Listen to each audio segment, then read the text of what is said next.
하나님 말씀 보겠습니다. 하나님 말씀 다니엘 1장 8절 말씀입니다.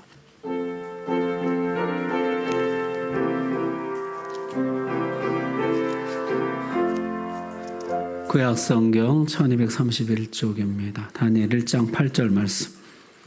하나님 말씀 봉독할 때 우리 다 자리에서 일어나셔서 한 목소리 봉독합니다. 시작.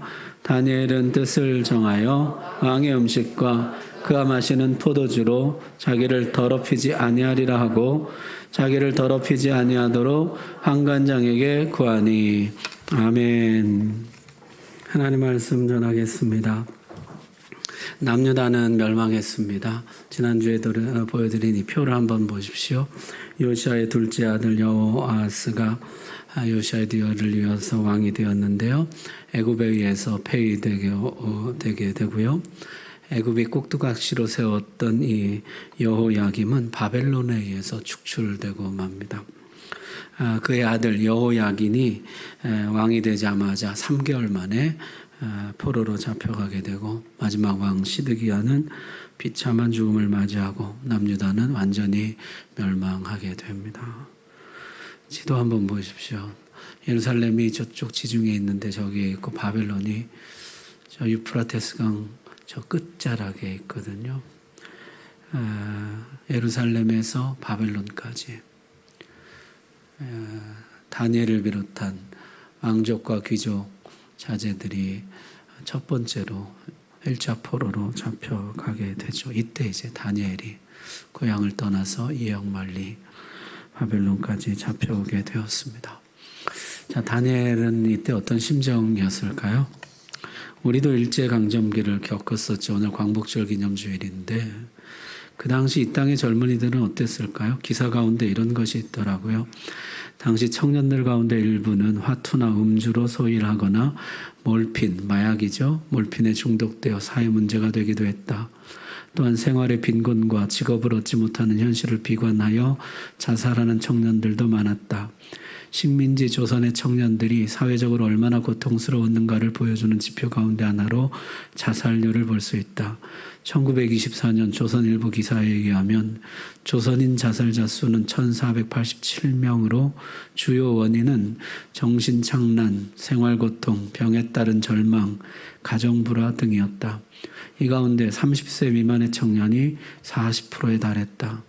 이것은 당시 조선 청년의 삶이 얼마나 고통스러웠는가를 말해주는 것으로 특히 청년들은 현실과 이상 사이에서 또는 생활의 고통 속에서 정신질환에 시달리고 병들고 마침내는 죽음을 선택하기에 이르렀던 것이다. 지금도 자살률이 이 30세 미만 자살률이 10% 넘어가고 20% 가까이 되면 이제 난리가 나죠. 이렇게 젊은이들이 많이 죽는다고. 근데 이때 당시에 40%였다는 것이에요. 당시 다니엘의 나이가 16살이었습니다. 망국의 백성으로서 포로로 잡혀와서 나라 잃고 부모 형제 잃고 모든 것을 다 잃어버리고 지금 여기 포로로 잡혀와 있는 것이죠. 암담했을 것입니다. 자아가 무너졌을 것 같아요. 신앙의 뿌리까지 흔들렸을 것입니다. 다니엘서는요, 두 왕과 두 신의 이야기로 시작합니다. 두 왕이 나오는데요, 유다 왕 여호야김과 바벨론 왕 느부갓네살이죠. 이 둘이 붙었는데 느부갓네살의 일방적인 승리였습니다. 다니엘서 1장 1절 2절 한번 보십시오. 이렇게 시작하죠. 유다 왕 여호야김이 다스린 지 3년이 되는 해 바벨론 왕 느부갓네살이 예루살렘에 이르러 성을 에워싸고 성전 보물들을 가져다가 바벨론 신의 창고에 두었더라. 이게 이제 다니엘서의 시작이거든요. 느부갓네살은 조국을 유린할 뿐만 아니라 성전도 거침없이 약탈했습니다. 여호와의 성전에서 보물들을 가져다가 바벨론 신 마르둑 창고에 두었다는 것이죠.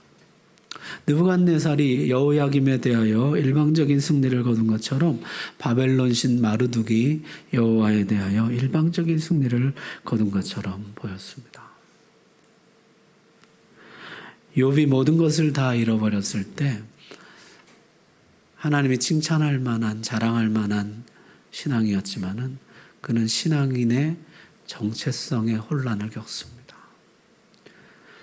욥의 아내는 신앙인의 정체성을 버리죠. 더 이상 하나님의 백성으로 살아가기를 포기합니다. 차라리 하나님을 욕하고 죽으라. 여러분이라면 어떻게 하시겠습니까?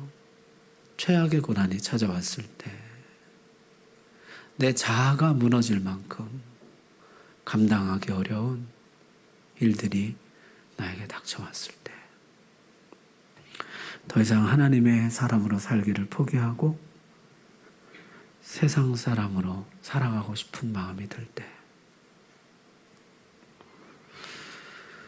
자, 그런데 성경이요, 사실은 이렇다 하고 진실을 밝힙니다. 아까 이 느부갓네살이 이르러 에워싸고 가지고 가져다가 두었더라 그랬잖아요. 그런데 성경은 이렇게 말해요. 사실은 주께서 그의 손에 넘기신 것이라. 그의 가져감이 아니라 주의 넘기심이라는 것이에요. 아니다, 여호와가 힘이 약해서 지켜주지 못한 것이 아니다. 마르둑이 힘이 세서 이겨내지 못한 것이 아니다. 하나님이 넘기신 것이다. 왜 하나님이 자기 백성과 자기 성전을 넘기셔야만 했습니까? 이 백성의 죄악이 임계점을 넘었기 때문입니다. 제사장 나라 거룩한 백성, 하나님만 예배하며 공평과 정의가 강같이 흐르는 나라를 세우라 하셨는데, 영광스러운 하나님 나라를 세우라 하셨는데, 이 백성들은 가나안보다 더 타락한 나라를 만들었습니다. 돌아오라는 하나님의 음성을 저버리고 끝내 하나님께 돌아오지 않았죠. 하나님은 무력한 신이라는 오명을 뒤집어 쓰면서까지 자기 백성과 자기 성전을 넘기신 것입니다. 느부갓네살은 마음껏 약탈해 갔습니다. 성전의 보물만 아니라 그 나라의 진짜 보물. 여러분 4절 말씀 한번 보십시오. 곧 흠이 없고 용모가 아름다우며 모든 지혜를 통찰하며 지식에 통달하며 학문에 익숙하여 왕궁에 설만한 소년을 데려오게 하였고. 그 나라의 진짜 보물은 뭡니까? 그 나라의 미래죠. 그 나라의 미래를 책임질 인재들, 꿈나무들, 다음 세대 기둥들, 이들을 다 잡아갔다는 것이죠. 현대인의 성경은 이렇게 번역했어요. 신체적인 결함이 없고 잘생겼으며 지능지수가 높고 다방면의 지식을 가졌고 이해력이 빠르고 왕궁에서 섬길 자격이 있는 소년들을 데려오게 하여. 이때 태어났더라면 잡혀갈 뻔했죠.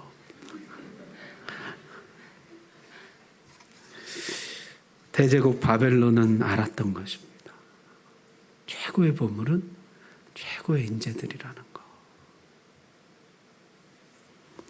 바벨론은 점령하는 나라마다 그 나라 최고의 인재들을 붙잡아 갔어요. 데려가서 3가지 조치를 취했습니다. 첫 번째, 갈대아인의 학문과 언어를 가르치게 했습니다. 갈대아 민족은 이제 바벨론 민족이에요.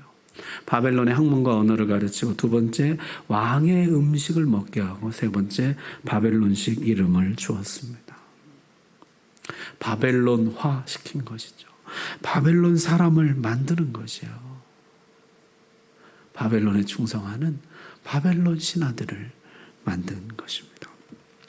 이 정책은 대대적인 성과를 거둡니다. 각 나라 젊은이들을 포로로 잡아왔는데요. 사실 이 바벨론이 127도였다 그러잖아요. 그 주변에 거의 모든 나라들을 정복했거든요.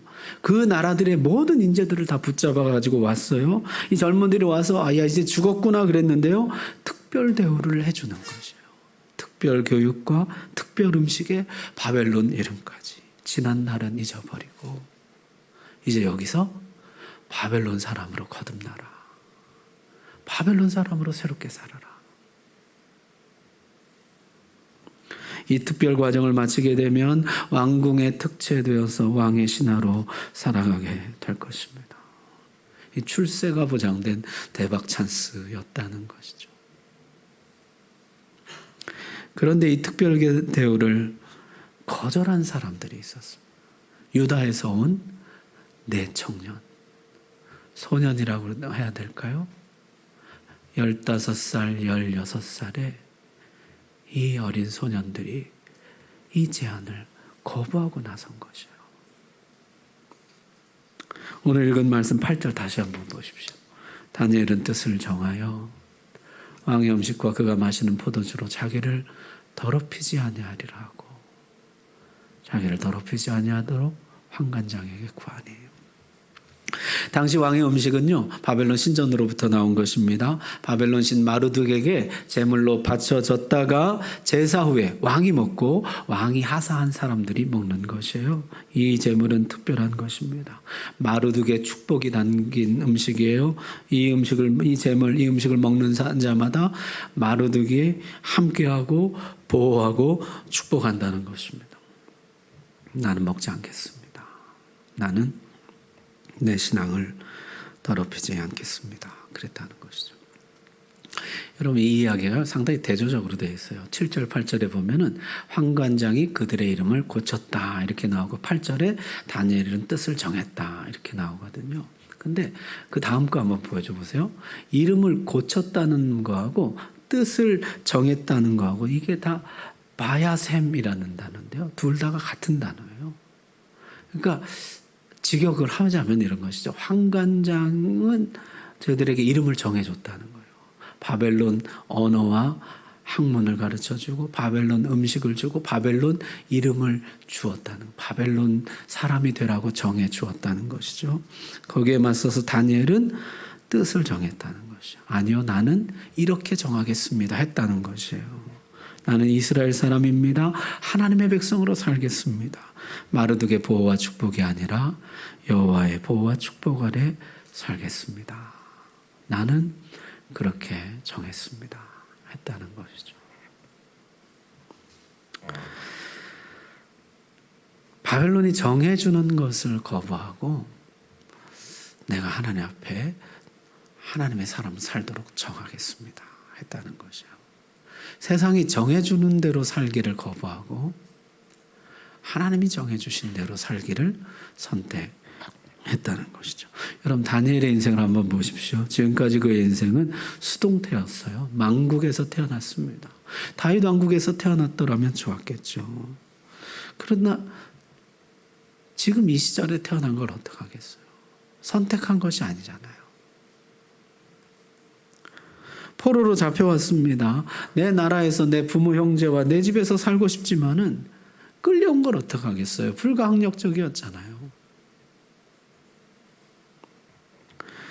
그리고 이제 바벨론이 정해준 언어와 학문과 이름과 신앙, 이 정해준 대로 살라는 거죠. 나는 거부합니다. 다니엘은 이제부터 능동태 인생으로 전환합니다. 나는 여호와를 선택합니다. 나는 하나님을 섬기는 사람으로 살기로 뜻을 정합니다 했다는 것이죠. 여러분, 고난 앞에서도 정체성이 흔들리지만요, 형통의 유혹 앞에서도 흔들리거든요. 이게 사실은 여러분 기회잖아요. 좁은 물에서 큰 물로 나왔잖아요. 이거 잡으면 출세길이 열리고 미래가 보장되는 것이잖아요. 그러나 요셉이 당시 출세줄처럼 보였던 여주인을 거부했던 것처럼 다니엘은 출세줄처럼 보이는 왕의 진미를 거부합니다. 나는 하나님 백성으로 살겠습니다. 여러분은 수동태의 인생에서 능동태의 인생으로 전환하셨습니까? 나라, 집안, 부모, 형제, 재능, 이런 것도 사실 다 주어지는 것들이잖아요. 수동태죠. 나라 탓하고 집안 탓하고 부모 탓하고 시절 탓하는 인생에서 이제 능동태로 전환해야 되는 것이죠. 나는 이 세상이 정해준 정체성을 거부합니다. 나는 이 세상이 정해준 대로 살기를 거부합니다. 나는 하나님의 뜻대로 살기로 결정합니다. 하나님이 나에게 정해주신 정체성을 따라서 살기로 결정합니다.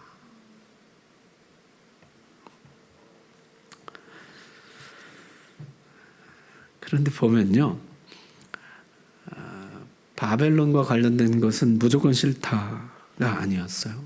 바벨론의 학문과 언어는 받아들입니다. 모세도 애굽의 학술과 언어를 다 배워서 출애굽의 도구로 사용했고, 바울도 율법을 배워서 복음 전파의 도구로 사용했죠. 바벨론식 이름, 그것도 받습니다. 바벨론 사람들이 나를 부르는 호칭, 그들이 그들의 언어로 그들의 이름으로 나를 부르는 건 오케이, 받아들이겠다는 것이에요. 여러분, 요셉도 애굽에서 사브낫 바네아라는 애굽식 이름을 받아들이잖아요. 그러나 바벨론 신의 가호와 축복, 그것은 받아들일 수 없다는 것입니다. 선을 긋는 것이에요. 그것은 아니요, 난 그것은 받을 수 없습니다. 여러분, 이 지점이 세상 속에서 살아가면서 세상과 동화되느냐, 세상 속에 하나님의 백성으로 남느냐, 그 분기점이 되는 거죠. 나는 바벨론의 모든 것 다 거부하겠습니다. 나는 성경책만 읽고 세상에 어떤 책도 읽지 않겠습니다. 그러면 세상 밖으로 나가야죠. 반대로 나는 바벨론의 모든 것 다 받아들입니다. 학문이건 이름이건 신앙이건 다 받아들입니다. 어차피 바벨론 속에서 살아가는데 이거 다 받아들입니다. 그럼 이스라엘이 왜 망했습니까? 가나안의 모든 것 받아들이다가 가나안과 동화되고 가나안화되어서 망한 거 아니에요? 받아들일 수 있는 것과 절대 받아들일 수 없는 것. 유익한 것은 받아들이되 절대 받지 못할 선이 있는 것이죠. 내 신앙의 마지노선, 최후 방어선이 있는 것입니다. 그 선을 긋는 것이에요. 다니엘에게는 그게 왕의 음식이었던 것이죠. 여러분, 여러분에게는 신앙의 마지노선이 있습니까? 내 신앙을 지키기 위해서 내 최후 방어선, 절대 받아들일 수 없는 내 신앙의 마지노선. 그 선을 긋는 게 중요한 것이죠. 이것을 16살짜리 어린 소년이 그 선을 그은 것이에요. 그리고 평생 그 선을 지킵니다.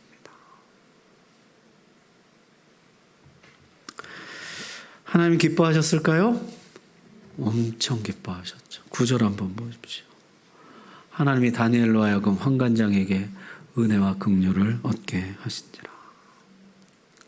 여러분, 환관장이 어떤 사람입니까? 바벨론 제국의 환관 총책임자예요. 권력과 암투가 치열한 궁중 한가운데서 살아남아서 가장 높은 지위까지 오른 사람이에요. 이 사람은 정치의 달인인 것이죠. 계략, 권모술수, 상대가 등에 어떻게 칼 꽂는지 이런 것을 너무나 많이 보고 너무 뻔히 훤히 알고 있는 것이에요. 다니엘의 요청을 들어줄 이유가 없죠. 바벨론 명문가의 자제도 아니고 무슨 엄청난 뇌물을 갖다 주는 것도 아니고 잘못했다가는 목이 달아나는 일이죠. 보잘것없는 포로 소년 신앙 양심 하나 지켜주려고 환관장이 자기 목을 걸 이유가 없었다는 것이에요. 포로들 중에 사연 없는 사람이 누가 있습니까?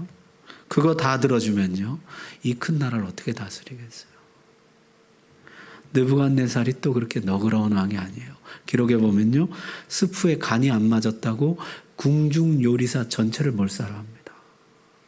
그런 왕이거든요. 안 된다 그러면 그만이에요. 그런데 이 환관장이요, 자꾸 마음이 쓰이는 것이에요. 도와주고 싶은 것이에요. 쉬운 성경은 이것을 이렇게 번역했습니다. 하나님께서 환관장의 마음을 움직이셔서 다니엘의 말을 좋게 여기도록 해주셨습니다. 새 번역 보십시오. 하나님은 다니엘이 환관장에게서 호의와 동정을 받도록 해주셨다. 누가 이렇게 하셨다는 것이에요? 하나님 그렇게 하셨다. 사람 마음을 누가 움직입니까? 하나님 그렇게 하셨다. 포로 주제에 어디서 배부른 소리냐? 그러면 끝이에요. 그런데 하나님을 믿지 않는 사람, 세상에서 달고 다는 사람, 이해 타산이 분명한 사람, 이 사람이요 아무 이유 없이 나를 돕다라는 것이죠. 하나님 그 마음을 움직이는 것이죠. 공동번역은 더 실감나게 번역하고 있습니다. 네시부 대신은 다니엘에게 이렇게 사정했다. 나는 왕께서 죽으라면 죽는 신흥이라도 해야 할 몸이다. 너희가 왕께서 정리해 주신 음식을 먹지 않아 얼굴이 너희 또래의 다른 젊은이들보다 못하게 보였다가는 내 목이 달아난다. 환관장이 다니엘에게 사정했다는 것이에요. 지금 누가 누구에게 사정하는 것입니까?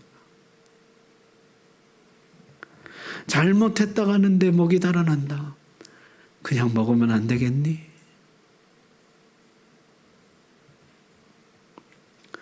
환관장의 호의를 확인한 내 친구들이요 자기를 담당한 감독에게 이야기합니다. 열흘만 기회를 주십시오. 감독이 허락해 주죠. 환관장의 호의를 보이니까 감독이 예스 할 수 있는 것이죠.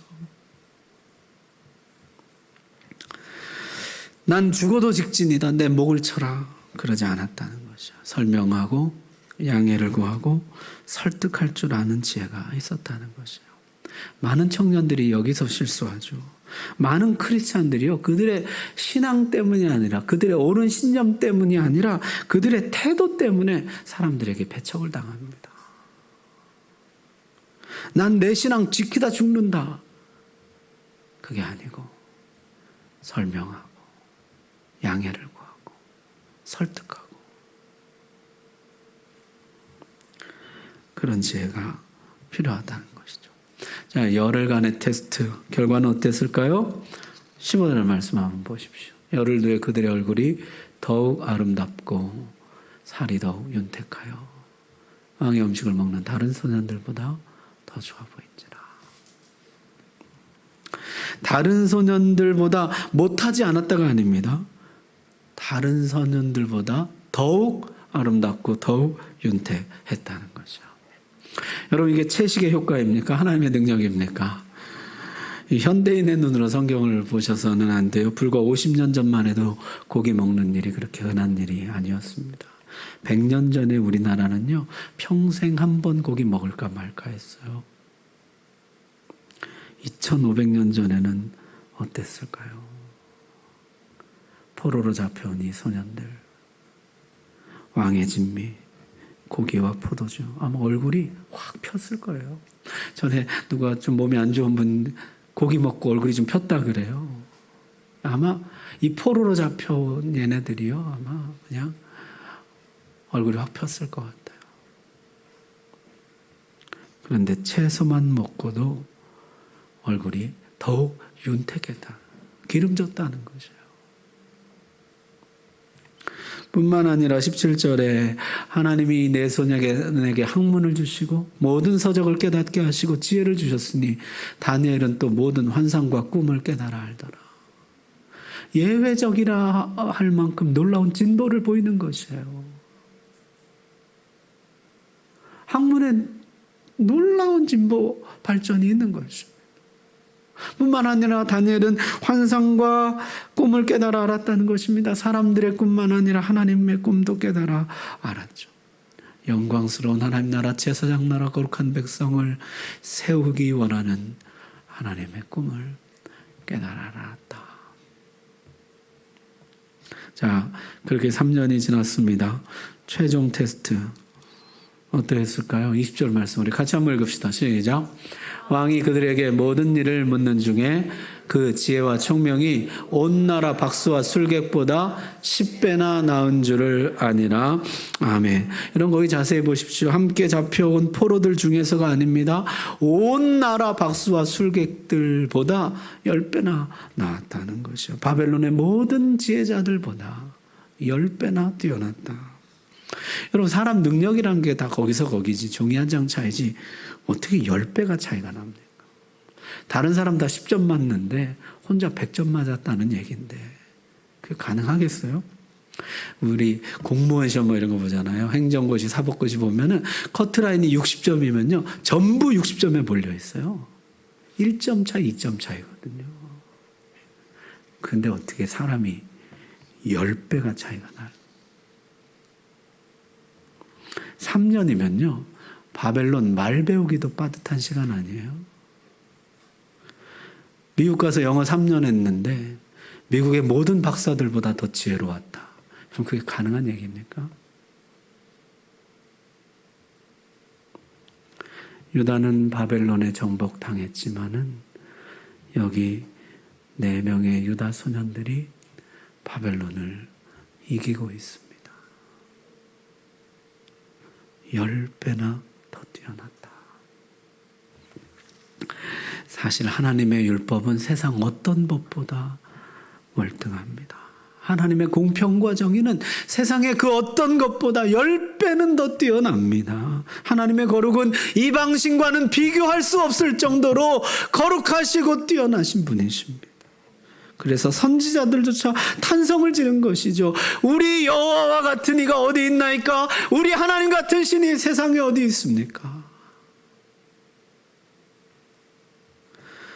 하나님께서 한 모든 것이 세상의 것보다 10배나 뛰어난데 유독 하나님의 백성들만 세상 사람들보다 못할 때가 있더라는 것이에요.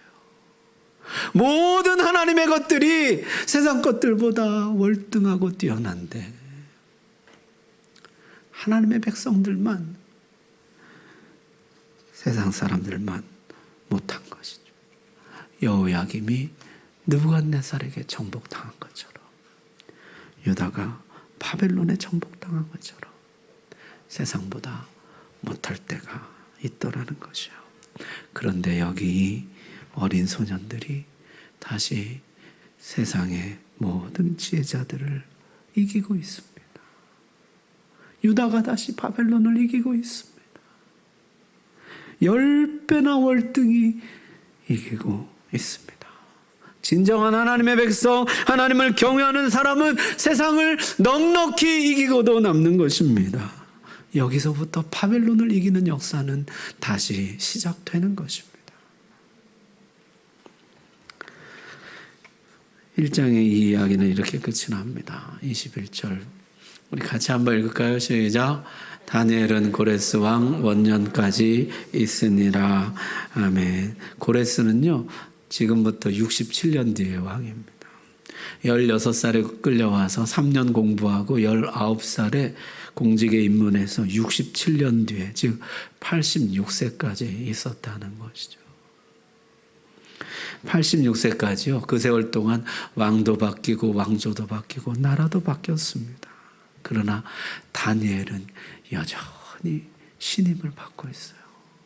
이 긴 세월 동안 그는 항상 윗사람들로부터 신뢰를 받고 동료들로부터는 인정을 받고 아랫사람들에게는 존경을 받았습니다.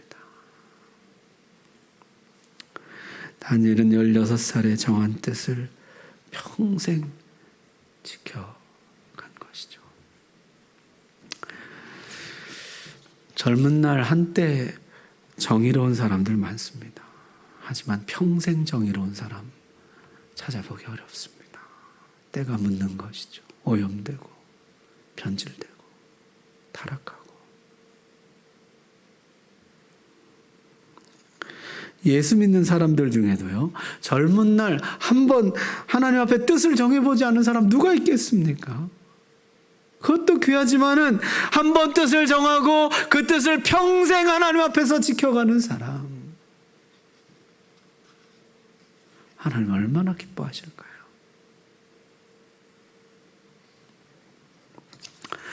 저도 청년 때 하나님 앞에 뜻을 정한 것들 여러 가지 있는데 다 잊어버리고 세월 속에 묻히고 그냥 그렇게 살아가게 된 것 같아요. 고레스 원년까지 그의 평생에 하나님 앞에 정한 뜻을 지키며 살아갔다는 것이에요. 여러분, 고레스 원년까지 있었다 그랬는데 원년에 무슨 일이 있었습니까? 고레스가 등극하자마자 이스라엘의 자유, 해방을 선포합니다. 포로가 이제 다시 예루살렘으로 돌아오죠. 다시 말하면 이 백성들이 포로로 잡혀가서 다시 돌아올 때까지 하나님은 이 어두운 시대에 다니엘 같은 보석 같은 믿음의 사람을 일으켜서 그 어두운 시대를 밝히고 이 백성들에게 희망을 주고 하나님의 살아계심을 보이며 유다가 다시 바벨론을 이길 수 있는 길을 보여주시는 것이에요.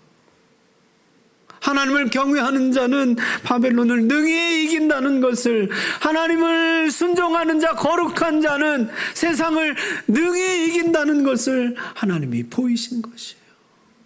이 어두운 시절에 다니엘은 정말 보석같이 빛나는 이스라엘의 희망이었던